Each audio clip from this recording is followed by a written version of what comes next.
the first year was a bit rough because then we were declaring negative money. But we know before we start that we are going to start. But by the time we go to year 2, the Universal Service Provision Fund of NCC were quick to highlight us and see us from afar. And we were invited for a bid, and we won the bid, and they started giving us grants.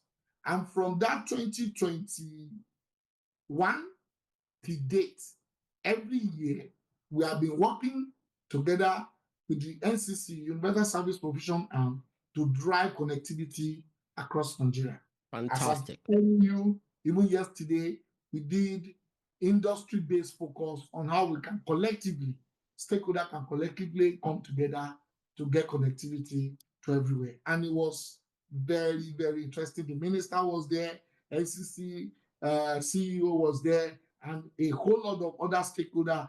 ITU was there, foreign FCDO were there yesterday. So it was something that very, very, very, very good.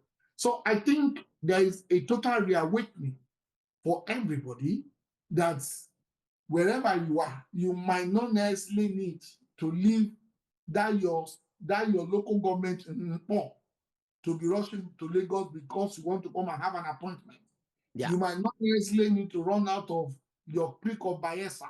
You can still be doing fishing and be meeting with Ekene in London or any other person in the US and getting your productivity happening. The moment we are able to do this, we will be able to drive much more value into our social and economic growth and then be where the world at large is. Wow. See, all I've been talking about for the last 10 years is Africa's development. This is a big part of it, okay? Another part that we still need to work on very, very strongly is governance, okay? So that's a different matter. That's a different matter. But let's focus on, this is something that many people don't understand. Economics. Economics drives a lot of things, okay? Once we can enable people to do small things and make some little money from anywhere. Exactly.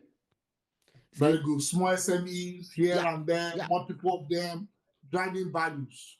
Exactly. I get you. Okay. And it's when ordinary people in the rural area or anywhere can have something in their hand to feed themselves, that's when they can now sit back and say, wait a minute, why are those people in the capital city doing what they're doing?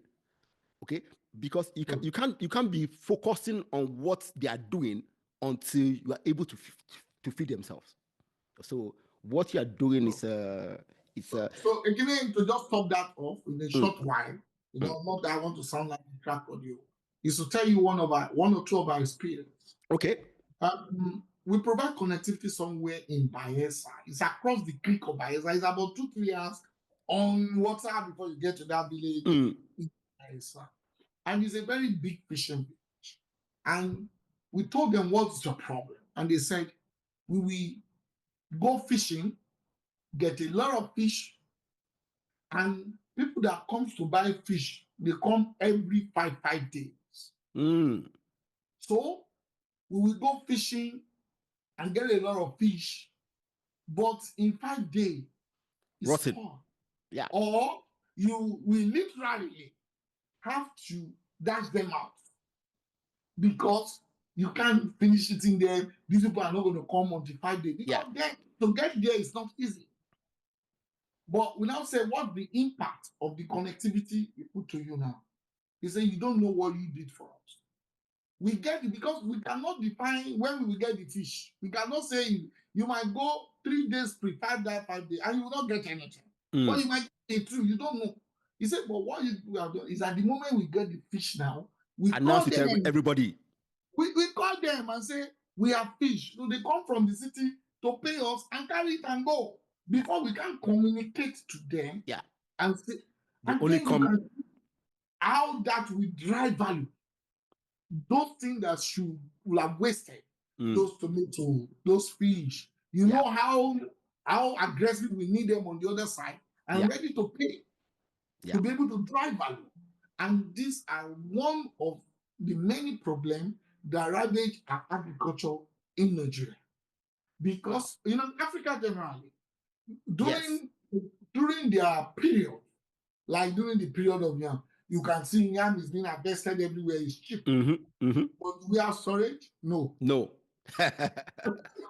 No. So we don't have storage system to manage them. So they sell it cheap. Then when that is going, then it becomes very expensive and you barely see them. And even the farmer that cultivate them can't even eat them.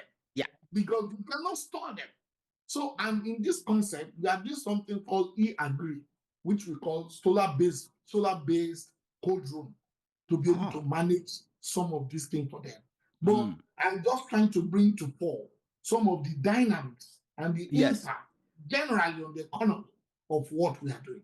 Yeah. And it's I mean, I'm smiling because I can imagine the extent of what you're doing.